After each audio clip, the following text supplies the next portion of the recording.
Alors les amis, comme Jérémie nous l'a dit au tout début de ce temps ensemble, on est dans une série qu'on appelait les Christolutions, petit jeu de mots avec Jésus-Christ et résolution, pour dire qu'en ce début d'année, on peut prendre des résolutions spirituelles en ce qui concerne notre vie avec Dieu.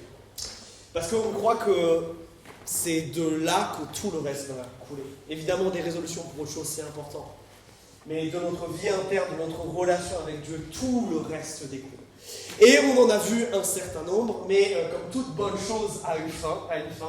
Aujourd'hui, c'est notre dernier temps dans les Christolutions. Oh, je sais que vous êtes tristes. Mais vous savez, le grand problème des bonnes résolutions, qu'elles soient spirituelles ou non, c'est qu'arrivé fin janvier, on les tient déjà plus trop.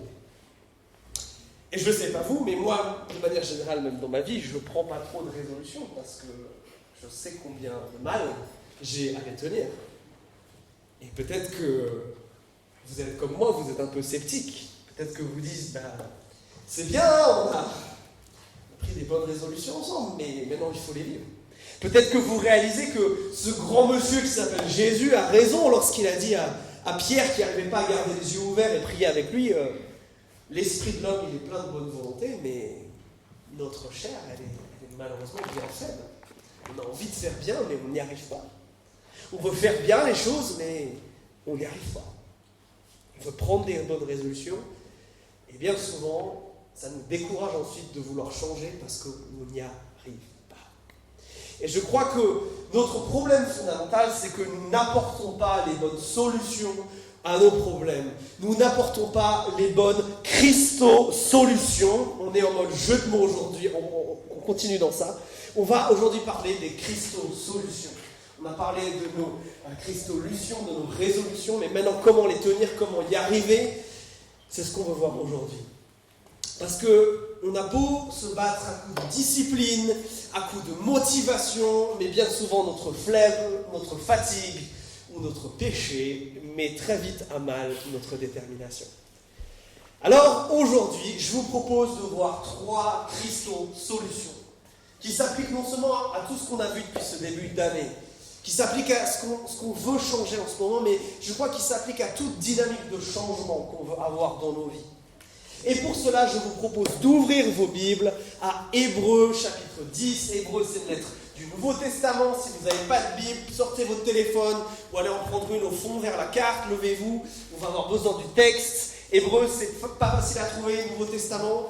Vous avez toutes les épîtres avec des T, Thessaloniciens, Tite, Timothée, c'est juste après, et c'est avant les épîtres avec des J, Jacques et Jude et Jean. C'est entre ces deux grandes sections-là. Alors laissez-moi vous parler un tout petit peu du livre d'Hébreux, parce qu'on commence chapitre 10. Le livre d'Hébreux, il a un but. L'auteur de ce livre, il a un but. C'est nous montrer que Dieu, dans l'Ancien Testament, il a bien fait les choses, mais elles ne sont pas parfaites. Il les a bien fait, et même lui, il disait, il y a un truc après qui arrive, qui va rendre tout incroyable. Et du coup, la thèse de ce livre, c'est de dire que celui qui rend tout ça incroyable, celui qui accomplit tout ce que l'Ancien Testament a mis en place, c'est Jésus. Et que ce que nous apporte Jésus, c'est même bien meilleur que tout ce qu'on a dans l'Ancien Testament. Alors, commençons à lire au verset 19.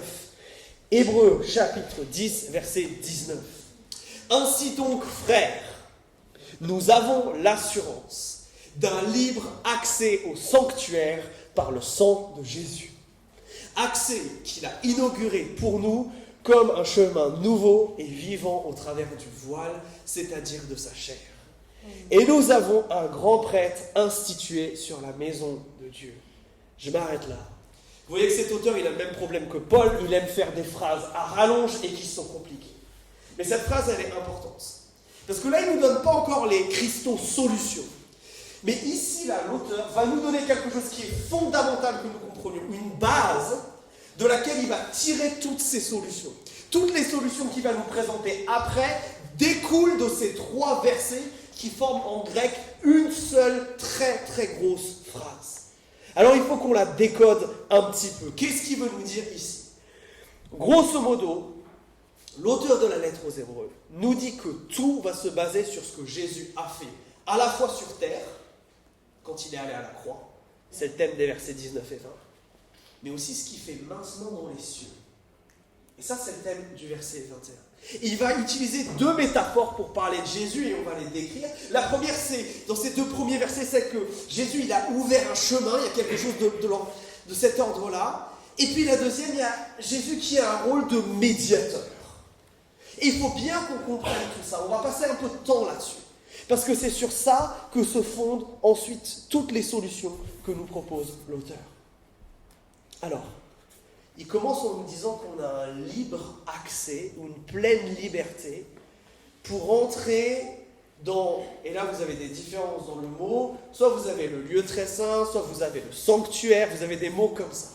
Ces mots-là, on va en parler dans un instant, mais ça désigne là où il y a la présence de Dieu. Donc, l'auteur nous dit, on peut entrer librement dans la présence de Dieu, hein, super, et grâce à quoi? Grâce au sang de Jésus, et ça c'est une nouvelle métaphore pour nous parler de la croix, ce moment où Jésus vient mourir.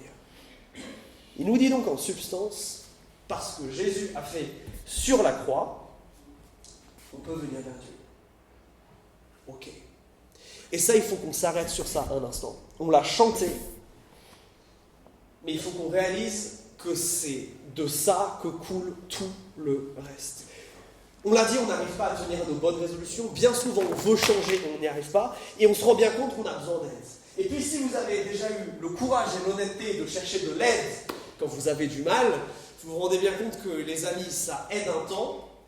Mais au bout d'un moment, les amis en ont marre de vous aider. Au bout d'un moment, s'il y a des choses qui ne changent pas de manière radicale, c'est compliqué. En fait, le seul qui pourrait vraiment nous aider, si on y réfléchit, c'est Dieu. Ouais, le gars, il a quand même créé l'univers, quoi. Niveau puissance, il peut faire des choses assez incroyables. Donc lui, ça serait le candidat idéal pour nous aider.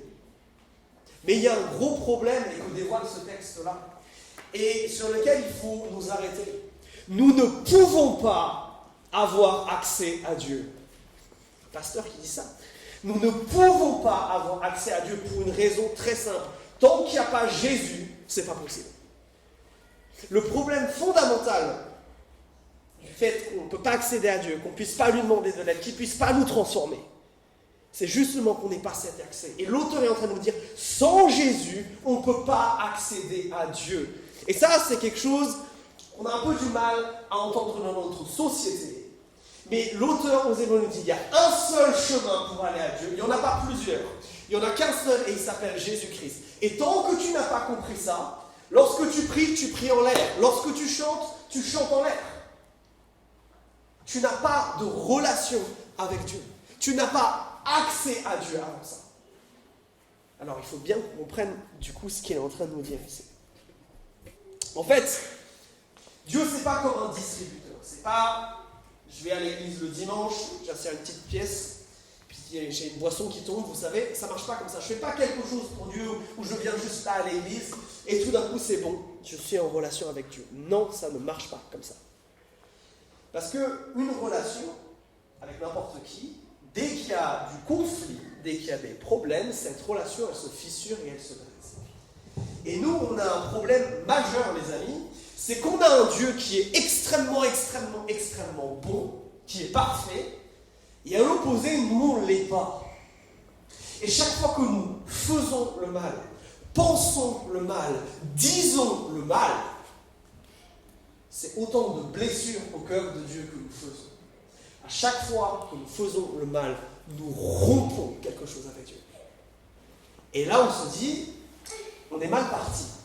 Parce que vous et moi, on n'a pas à réfléchir très longtemps dans nos journées pour voir que ça s'est déjà passé aujourd'hui, que ça s'est passé hier. Et donc, on a ce problème majeur. Chaque fois que nous faisons le mal, nous offensons Dieu. Et ce mal nous sépare de Dieu maintenant. Mais surtout, comme toute infraction, comme toute fraude, il entraîne une punition. Et cette punition, c'est la séparation de Dieu pour toujours. Ça s'appelle la mort. Et on se rend bien compte que là, il y a un problème qui est sérieux. Si notre péché, il offense Dieu au point de nous condamner à mort, si ça nous empêche d'atteindre Dieu, ça nous empêche d'avoir de l'aide, ça nous empêche de changer, il faut qu'il y ait quelque chose qui se passe. Il faut qu'il y ait quelqu'un qui vienne rétablir l'accès à Dieu. Et c'est là où l'auteur d'Hébreux nous dit que là, il y a Jésus qui arrive. Et là, ça change tout. Et pour bien comprendre ça, il faut bien se rendre compte que toute l'histoire de la Bible, c'est l'histoire d'un Dieu qui essaie de dire aux hommes « Venez vers moi, coucou, je suis là !» Et des hommes qui le rejettent. Et avant Jésus, c'est tellement compliqué. Au début, on a une famille, la famille d'Abraham, qui a un accès plus ou moins possible. Cette famille devient un peuple, mais au sein de ce peuple, déjà, il n'y a que lui qui a accès à Dieu, et tous n'ont pas accès à Dieu de la même manière. Vous vous rappelez, on a parlé du temple, il y a quelques semaines. Ce temple, c'est Dieu qui vient faire sa maison au milieu des êtres humains, mais tout le monde ne peut pas rentrer aux mêmes endroits dans le temple. Par exemple, l'endroit qui est mentionné là, le sanctuaire ou le lieu très saint, c'est l'endroit au cœur du temple. C'est un endroit où Dieu littéralement manifeste sa présence, où Dieu se rend tangible. Et ça, il y a une seule personne, une fois par an, sous des tonnes de conditions, qui peut y aller. C'est ce fameux grand prêtre qui est mentionné au verset 21. On se rend compte à quel point l'accès à Dieu est limité. Et Dieu communique de manière personnelle et privilégiée seulement avec quelques individus dans l'Ancien Testament. Les fameux prophètes, certains des rois d'Israël. L'accès à Dieu, il est tellement restreint à cause du péché. Et c'est là où la croix vient tout transformer. La croix, c'est ce pont qui va relier d'un côté Dieu et de l'autre les hommes. La croix, c'est Jésus qui vient mourir, qui va prendre le coût du péché, celui que vous et moi on mérite, qui vient à notre place mourir. Et comme quelqu'un a payé pour nous, alors maintenant on peut s'approcher de Dieu. Mais ça, c'est la seule manière de s'approcher de Dieu. Et rendons-nous bien compte de ça. Si on n'a pas compris ça, si on n'a pas accepté ça, si on ne croit pas que la seule chose qui peut me permettre de parler à Dieu, d'accéder à Dieu, c'est Jésus-Christ, alors nous faisons fausse route. Et ça, c'est une question importante que tu dois te poser. Peut-être que tu viens ici depuis un moment, tu entends parler de Jésus depuis un moment, mais si tu n'as pas réalisé à quel point ton péché te sépare de Dieu, à quel point tu l'offenses par ton péché, à quel point tu as besoin qu'il te pardonne, et que ce pardon t'est offert en Jésus, alors tu n'as pas accès à Dieu. Et c'est peut-être pour ça que tu as du mal à voir ce changement dans ta vie. C'est peut-être pour ça qu'il y a ces choses qui ne marchent pas. Et du coup, il continue sa métaphore au verset 20 en disant que ce chemin qu'ouvre Jésus par la croix, là, c'est comme un chemin, alors il y a des adjectifs, on nous dit que c'est nouveau, parce que oui, c'est nouveau, on attire Dieu par une personne et plus par des rites. C'est vivant, c'est exactement la même idée. Et puis on a cette idée que maintenant ce rideau, donc ce rideau, il était là et il séparait l'entrée de ce sanctuaire du reste du temple. C'était à la fois la barrière qui empêchait tout le monde d'aller dans la présence de Dieu, mais aussi la porte d'entrée, parce que quand on ouvrait ce rideau, on pouvait accéder à la présence de Dieu. Il est en train de nous dire, Jésus, c'est celui qui se tient à la place de ce rideau. À la place de ce rideau, il y a maintenant cette croix. Et cette croix, c'est ce qui fait la différence. Si tu viens vers cette croix, si tu viens par Jésus, alors tu peux rentrer. Si tu ne viens pas par la croix, si tu ne viens pas par Jésus, alors tu ne peux pas avoir accès à Dieu. Et il y a une deuxième chose, deuxième métaphore, celle du verset 21. On nous dit qu'il y a un grand prêtre. Alors qui est-ce que c'est que ce gaillard-là ? Le grand prêtre, c'était celui qui pouvait rentrer dans le temple là. Celui qui pouvait aller là où Dieu est, qui y allait en tremblant, mais qui y allait. Et ce grand prêtre, il avait un double rôle, celui d'être le représentant de tout le peuple d'Israël. Et à ce titre-là, ce qu'il pouvait faire, il pouvait faire un truc extraordinaire. C'est qu'il pouvait demander pardon au nom de tout le monde. Ce que le texte est en train de nous dire, c'est que Jésus, il accomplit la même chose. La croix et sa grâce, elle nous a sauvés de nos péchés d'hier. Mais parce que Jésus est dans les cieux et ce médiateur et ce grand prêtre, nos péchés présents, nos péchés futurs, ne peuvent nous séparer de Dieu. Et c'est pour ça qu'il commence en disant que nous avons l'assurance d'un libre accès. Parce que Jésus est là et il se tient. Alors, ça c'est la base. Ça c'est la base sur laquelle il s'appuie. Ça c'est la très longue introduction sur laquelle maintenant il va nous donner des solutions. On continue à lire. Et là, on arrive sur des impératifs. Regardez, verset 22. Approchons-nous donc d'un cœur sincère, avec une pleine foi, le cœur purifié d'une mauvaise conscience et le corps lavé d'une eau pure. La première Christo-solution que nous propose l'auteur, c'est de nous dire, les amis, ne soyez pas bêtes. Si vous avez accès à Dieu, alors venez, n'attendez pas. Ce que Jésus fait en nous, quand nous demandons pardon à Dieu pour notre péché, c'est un travail de nettoyage tellement intensif de nos cœurs que nous pouvons venir devant Dieu sincères, avec l'assurance d'être entendus, écoutés. C'est absolument incroyable. Si vous êtes chrétien depuis des années, ça vous paraît élémentaire, mais le grand problème, c'est que c'est quelque chose que nous ne pratiquons pas. Laissez-moi prendre un exemple. Imaginez cette famille où tout va bien, où les enfants sont des enfants bien sages, et là ils ont fait leur devoir, le temps du repas du soir est passé, et vu que tout est prêt, les parents se disent, bon, vous avez été sages aujourd'hui, voilà la boîte à gâteaux, allez-y manger. Quel enfant va attendre plus d'un dixième de seconde avant de se jeter sur ces gâteaux et de les avaler tous? Parce qu'il a accès à ça. L'enfant se jette dessus. Ma question, c'est est-ce que c'est la même attitude que nous avons par rapport à Dieu? Nous avons le même accès que cet enfant a à cette boîte de gâteaux. Est-ce que nous fonçons, est-ce que nous venons avec la même envie, avec la même détermination vers Dieu? Le problème, mes amis, c'est que généralement on vient avec Dieu, et là si je parle de notre problématique de changement, avant que les problèmes arrivent et après qu'ils soient arrivés, mais jamais pendant. On vient devant Dieu pendant un culte comme ça, on prend une décision à la fin du culte, on se laisse encourager, voilà, c'est là on vient devant Dieu. Puis après, la semaine passe, la flemme nous attaque, la fatigue nous surprend, la tentation nous fait tomber, et on essaie de résister à nos propres forces, de changer par notre propre volonté, ça ne marche pas, et puis un peu plus tard, on revient vers Dieu et on se dit, bon, j'ai pas réussi, ça n'a pas marché. Vous voyez le problème là? On vient à Dieu avant, on vient à Dieu après, mais on ne vient pas à Dieu pendant.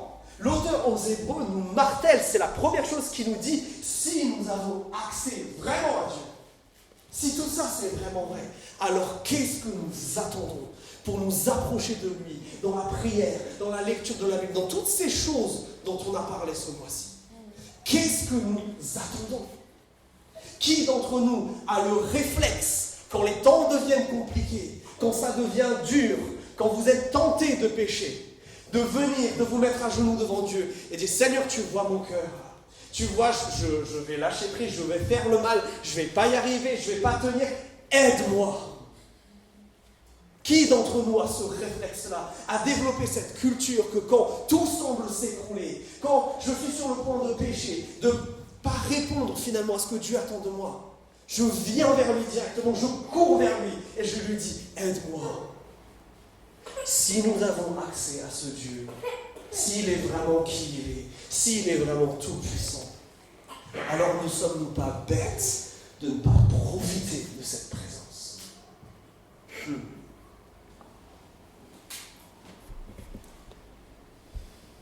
Combien d'entre nous, dans les temps de difficulté, où nos bonnes résolutions et notre volonté se heurtent à la dure réalité de la vie, essayons de lutter par nos propres forces, par nos propres volontés, en comptant seulement sur ce qu'on a accumulé comme connaissance, comme courage, et nous faisons écraser par notre péché. Combien d'entre nous croyons là-haut que c'est bien, oui, le même Saint-Esprit qui a ressuscité Jésus d'entre les morts qui vit en nous? Combien d'entre nous croyons ça là-haut, mais combien notre foi est petite? Nous ne croyons pas que c'est ce même esprit-là qui vit en nous et qui nous fait nous résister à la tentation et au péché.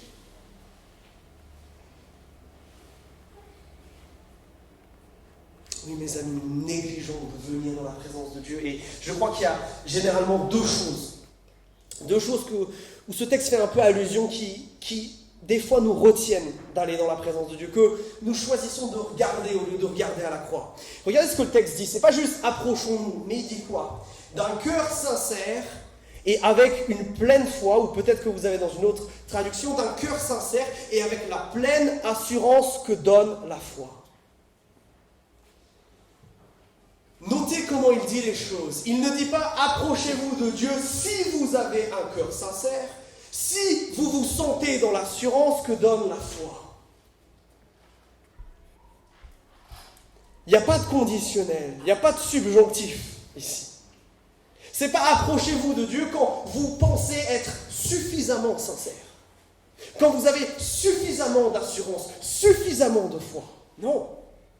Il nous dit de nous approcher avec ces choses-là, sous-entendu. Ce qui crée la sincérité du cœur, ce qui fait que le cœur est sincère, ce qui fonde l'assurance, ce n'est pas ce que je ressens, mais ce que Christ a fait sur la croix. Cette sincérité et cette assurance, ça n'a rien à voir avec moi, mais ça a tout à voir avec Christ. C'est censé nous rappeler quelque chose qu'on a vu la semaine dernière. Ce n'est pas ce que je ressens qui qualifie ma relation avec Dieu, c'est ce que Jésus a fait. Ce qui détermine notre sincérité, ce qui détermine que même au cœur de la tentation, quand j'ai déjà commencé à pécher dans ma tête et que c'est mes mains qui commencent à agir, je peux arriver devant Dieu en disant oui, j'arrive d'un cœur sincère. Ce n'est pas ce que je ressens, mais c'est ce que Christ a fait, qui ne peut être ni détruit, ni renversé. Et c'est pour ça qu'ici, comme au verset 19, on nous parle d'assurance. Mes amis, quand est-ce que nous allons commencer à vivre cela? Nous avons l'assurance de pouvoir être en relation avec Dieu. Quand est-ce que nous allons commencer à, quelque part, oui, avoir conscience de ce privilège et l'utiliser? Une assurance non pas fondée justement sur notre ressenti, mais sur ce que Christ a fait pour nous. Et bien souvent, le problème, c'est que nous ne nous sentons pas dignes, pas méritants, pas assez bien, pas assez spirituels aujourd'hui. J'ai que 5 minutes pour lire ma Bible, je ne la lirai pas assez bien. Et puis il y a toutes ces choses qui me distraient, donc je vais pas prier. On va laisser toutes ces choses, le manque peut-être, des fois justement, qu'on pourrait percevoir de sincérité de notre propre cœur, nous empêcher de nous approcher de Dieu. Mes amis, la voie était ouverte par Jésus. Si tu crois dans ton cœur que Jésus est mort pour le péché et que Dieu l'a ressuscité dans son âme, alors tu peux t'approcher de lui. Qu'importe la situation, qu'importe l'état dans lequel tu te trouves. Deuxième chose, il dit quelque chose de fort dans la fin de ce verset 22 là. Le cœur purifié de toute mauvaise conscience et le corps lavé d'une eau pure. C'est comme ça que Dieu nous voit par Christ. Le problème, c'est que, justement, à ce manque d'assurance vient parfois s'ajouter le sentiment de culpabilité excessive. Mais quand tu viens à Dieu par Jésus, tu viens avec le cœur purifié d'une mauvaise conscience et le corps lavé d'une eau pure. Et Dieu t'accepte.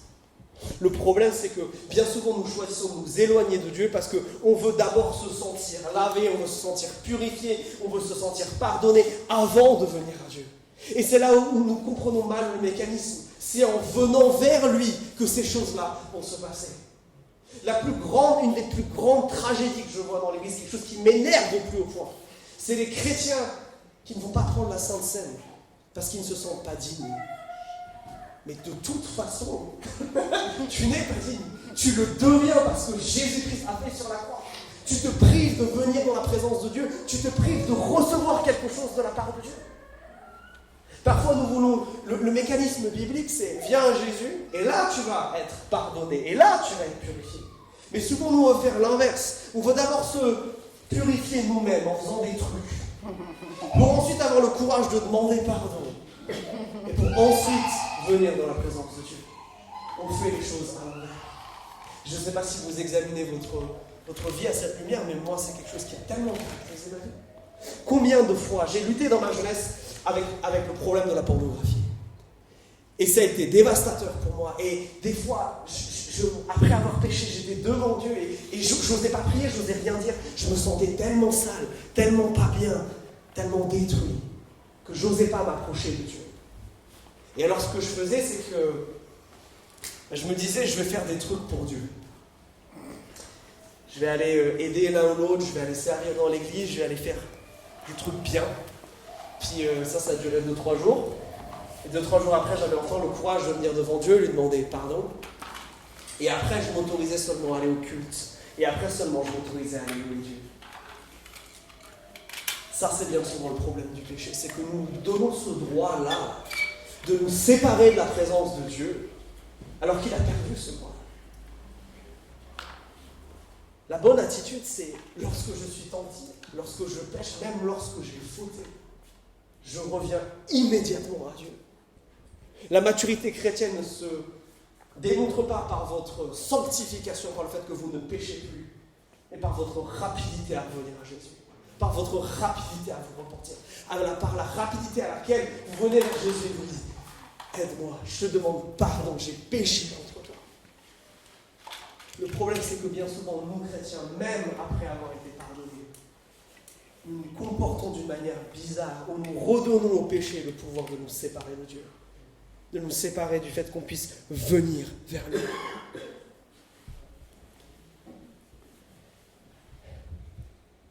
Deuxième chose, deuxième Christo-solution. Non seulement il faut venir vers Dieu. Et verset 23, continuons à reconnaître publiquement notre espérance. Ou, dans d'autres traductions, restons fermement attachés à l'espérance que nous reconnaissons comme vraie, sans fléchir, car celui qui fait les promesses est fidèle. C'est une manière jolie de redire exactement ce qu'il vient de dire. C'est pas seulement viens, mais c'est reviens.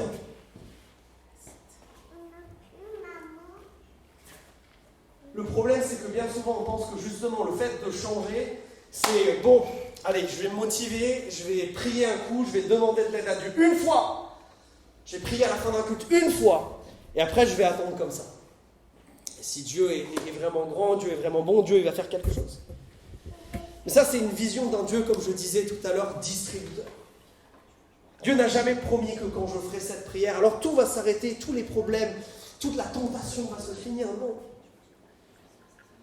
C'est pas ce que la Bible nous dit, c'est pas ce que ce texte nous dit. Si on est encouragé à persévérer, c'est parce qu'il y a une réalité. C'est celle du combat.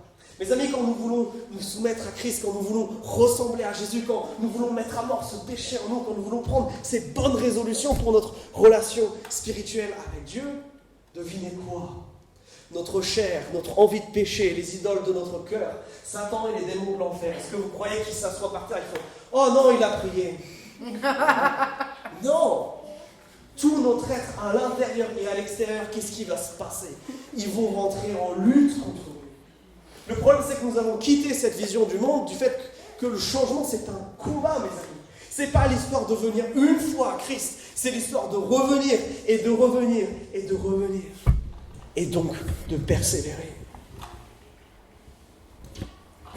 Alors, vous allez me dire, mais Quentin, persévérer, c'est dur, c'est long. J'en ai marre, quelque part, de me battre.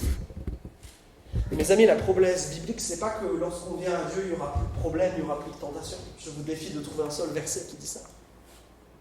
Par contre, Corinthiens 10, verset 13, à chaque tentation, Dieu prévoit l'issue de secours. Jacques 4, 7, soumettez-vous à Dieu, donc résistez au diable et il fuira loin de vous. Ça, c'est les promesses. C'est les promesses, pas qu'il n'y aura pas de combat, pas que vous allez de nouveau lutter avec ce qui a été si dur jusqu'à présent, mais c'est la promesse que Jésus sera là. Ce Jésus sera là et qui viendra combattre avec vous. Jésus ne nous a pas promis une victoire facile. Il ne nous a pas promis un changement immédiat. Mais il nous a promis qu'il serait toujours là à combattre à nos côtés.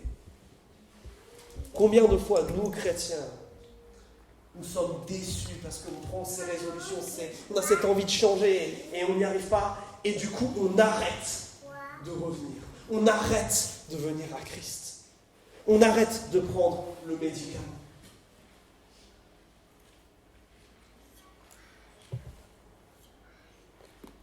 Pourquoi ça, c'est tellement important ? Parce que l'apôtre Paul dira dans une autre de ses épîtres que lui, il a remarqué que c'est lorsqu'il est faible qu'il est fort, par Christ qui vit en lui. Et ça illustre la fin de ce verset 23. Ce qui fait la différence, C'est pas ta volonté de persévérer, c'est pas ta volonté de combattre, c'est pas ta volonté d'y aller, c'est quoi? C'est le fait que Jésus-Christ, lui, reste fidèle à ses promesses. Et c'est ça qui fait absolument toute la différence. Oui, si tu comptes sur ta motivation, tout va s'éclater, tout va partir un moment avant l'autre. Bien sûr. Aucun Français ne tient vraiment ses bonnes résolutions. Aucun chrétien n'arrive à pleinement changer du jour au lendemain. Non. Et on a un Jésus qui est fidèle. Est-ce que nous réclamons à Dieu ses promesses? Quand j'ai lutté avec le péché que je vous ai exposé tout à l'heure, au milieu de la tentation, ce qui m'a sauvé, c'est de demander à Dieu ses promesses. Tu as dit dans Jacques 4,7, soumettez-vous à Dieu, résistez au diable et il fuira loin de vous. Ça s'appelle une promesse. Alors Seigneur, je t'attends. Viens me délivrer. Viens maintenant m'aider. Et c'est là où j'ai eu une victoire. Et je vous garantis que jamais Dieu ne m'a déçu lorsque j'ai prié ce matin. Pas que cette prière soit magique, mais parce que nous avons un Jésus qui est fidèle. Maintenant, réfléchissons par rapport à notre approche du changement, par rapport à notre approche de ce qu'on appelle dans notre jargon chrétien la sanctification. Sur les forces de qui je me base? Est-ce que je compte sur la fidélité de Dieu ou sur la mienne? Il y en a une qui est très friable et il y en a une qui est éternelle. Donc, la Christo-solution, c'est non seulement de venir à Christ, mais de revenir, et de revenir, et de revenir encore. Et il y a une dernière chose, qui cette fois prend 2 versets, c'est les 2 derniers versets qu'on va étudier aujourd'hui. Verset 24. Veillons les uns sur les autres, pour nous inciter à l'amour et aux belles œuvres. N'abandonnons pas notre assemblée, comme quelques-uns en ont coutume, mais encourageons-nous mutuellement, et cela d'autant plus que vous voyez le jour approcher. C'est non seulement venir et revenir, mais c'est aussi veiller. Les 2 premières solutions, elles étaient très centrées sur notre relation personnelle à Dieu, sur ce qui se passe dans mon cœur entre moi et Dieu. Mais ce texte, la fin de ce chapitre, nous rappelle que Dieu, généralement, il aime bien agir via les uns et les autres. Et regardez l'éthique qui nous est demandée là, de veiller les uns sur les autres. Si nous ne veillons pas les uns sur les autres, alors nous laissons des portes ouvertes à ce que notre péché nous détruise. Est-ce que vous avez remarqué que le premier réflexe, quand justement j'ai manqué à mes engagements, lorsque j'ai péché, lorsque ces choses-là arrivent, c'est de me cacher. C'est pas d'aller le dire, c'est de ne pas laisser les autres veiller sur moi. Le concept biblique qui nous est expliqué ici, c'est que tu ne peux pas être chrétien tout seul. C'est impossible. Jésus ne nous a pas créés comme ça. Il nous a créés pour vivre quelque chose en communauté. Et cette communauté, elle s'appelle l'Église. Rappelez-vous, dans la Bible, l'Église, c'est des gens, c'est pas un bâtiment. Et nous dit, on doit veiller. Et on doit veiller pourquoi? Pour nous inciter à l'amour et aux belles œuvres. Et notez, comment c'est dit, dans ma traduction, c'est mutuellement, mais peut-être que vous avez les uns sur les autres. Et ça, vos leaders de groupes de maison sont traumatisés parce que je les ai frappés avec ces versets-là. C'est ceux sur lesquels on fonde l'idée des groupes de maison chez nous. Ça, là, on n'est pas en train de le vivre maintenant. Ça, là, on ne le vit pas maintenant. Non, c'est l'équipe de louange qui nous a encouragés avant, c'est moi qui vous encourage maintenant. On n'est pas en train de le faire de manière mutuelle. Ça, c'est tellement important. Notez les uns les autres, le mutuellement.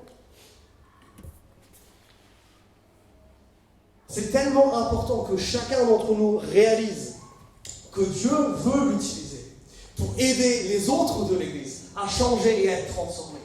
Le seul truc, c'est que si je ne viens pas, si je n'accepte pas d'être cette personne qui incite à l'amour et aux belles œuvres, si, comme le dit le verset 25, je prends cette mauvaise habitude d'abandonner, de ne pas venir au groupe de maison, au culte, alors qu'est-ce qui va se passer? Je suis un disciple classé. Alors il n'y a pas cette protection que l'Église offre en veillant les uns sur les autres. Mais notez que veiller les uns sur les autres, ça implique donc que je sois là, Et ça implique que je m'ouvre. Ça implique que c'est pas seulement, je ne viens pas en tant que consommateur seulement pour recevoir. Non, Dieu va me demander de donner quelque chose. Et bien souvent, ce que ça va nécessiter, c'est que j'accepte d'être un petit peu vulnérable. Comment on peut veiller sur toi si on ne sait pas ce qui se passe dans ta vie? Comment on peut t'inciter aux belles œuvres et à l'amour si on ne sait pas ce que tu vis? C'est pour ça qu'on a des groupes de maison dans notre église. C'est pour ça qu'on vous encourage. C'est pour ça aussi que des fois, surgit de nulle part, une flemme soudaine vient nous habiter, à quelques minutes de partir d'un groupe de maison. Parce que c'est notre chair et c'est l'ennemi qui cherche à nous décourager d'aller là où nous allons recevoir et là où Dieu veut nous utiliser les uns pour les autres. Notez un détail intéressant à la toute fin du verset 25. Il nous dit que ça, c'est pas quelque chose qui a été partout dans le temps. Il nous dit quoi? Cela, d'autant plus que vous voyez le jour approcher. Le jour, c'est le retour de Jésus ici. Cette pratique-là de veiller les uns sur les autres, 2000 ans après la venue de Christ, elle devrait être beaucoup plus forte que ce que les chrétiens du 1er siècle ont vécu. Parce que oui, tant que Jésus ne revient pas, ça va être compliqué. Ça va à l'encontre de notre culture, les amis. Ça va à l'encontre de cette idée que la foi, c'est quelque chose de très privé entre moi et Dieu, et ça regarde personne d'autre. C'est pas possible de veiller les uns sur les autres sans ça. Ma question pour toi, c'est sans doute tu veux changer. Est-ce que tu as essayé de laisser les autres venir vers toi? Est-ce que tu as laissé les autres prendre soin de toi, veiller sur toi, être les instruments par lesquels Dieu va t'aider au changement? Vous qui êtes chrétiens depuis des années, combien de fois ça vous est arrivé qu'un frère ou une sœur vienne vous dire la parole exacte que vous aviez besoin d'entendre de la part de Dieu? Parce que notre Dieu fonctionne dans la communauté. Alors oui, nous devons venir à Christ. Oui, nous devons revenir sans cesse à Christ. Et nous devons veiller les uns sur les autres. Voilà les solutions de Dieu au changement. Et maintenant, il est temps d'examiner nos cœurs, les amis. Parce que vous savez, dans cette église, on croit que si Dieu parle, il ne dit pas des paroles en l'air. Et ça doit nous amener au changement. Est-ce que tu es déjà venu vers Christ? Est-ce que c'est quelque chose que tu as fait? Est-ce que quand je parle du fait que ton péché c'est grave, que tu mérites la mort, ça a du sens à tes oreilles, ça?